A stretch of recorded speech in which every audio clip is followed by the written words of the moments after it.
మిరప రైతుకు కన్నీటి చెమ్మ, పెరిగిన వ్యయం, తగ్గిన దిగుబడి, ఆందోళనలో అన్నదాతలు అంటూ కర్నూలు ఈనాడు ఎడిషన్లో శనివారం ఒక వార్త వచ్చింది. అదేంటో చూద్దాం. ఆలూరు గ్రామీణ హల్వరి న్యూస్ టుడే. వరుస తుఫాన్లు, అకాల వర్షం, మంచు ప్రభావంతో మిరప రైతులకు నష్టాలు తప్పడం లేదు. ఈ ఏడాది మిరప పంట ఆశించిన స్థాయిలో దిగుబడి ఉన్నా ధర మాత్రం లేదు. వ్యయం పెరిగి గిట్టుబాటు ధర లభించక వచ్చిందే చాలన్నట్టుగా దళారులకు విక్రయిస్తూ ఉన్నారు. సిద్ధాపురం గ్రామానికి చెందిన వీరేష్కు 10 ఎకరాల్లో మిరప సాగు చేపట్టారు. ఎకరాకు 1,00,000 చొప్పున 9 లక్షలు పెట్టుబడి పెట్టారు.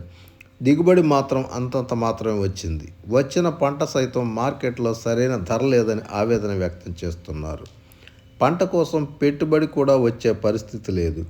రకాలను బట్టి క్వింటా మార్కెట్లో 20,000 వరకు ధర పలుకుతోంది.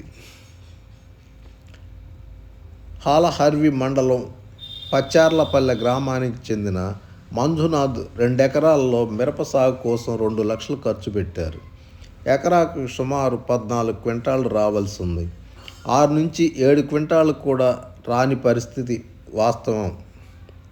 దీంతో పెట్టుబడి కూడా దక్కదని ఆందోళన చెందుతున్నారు.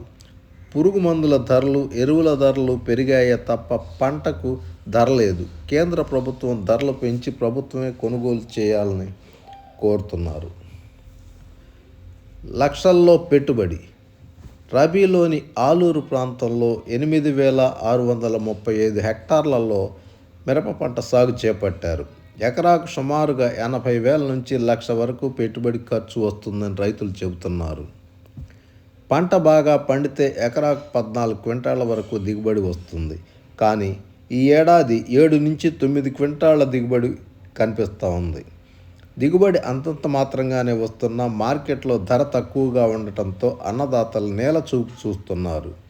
మిరప కోసేందుకు కూలీలు దొరకడం లేదు. దీంతో రైతులు కష్టమైన రోజుకు 300 నుంచి 350 వరకు కూలితో పాటు రవాణా ఛార్జీలు కూడా చెల్లించాల్సి వస్తూ ఉంది.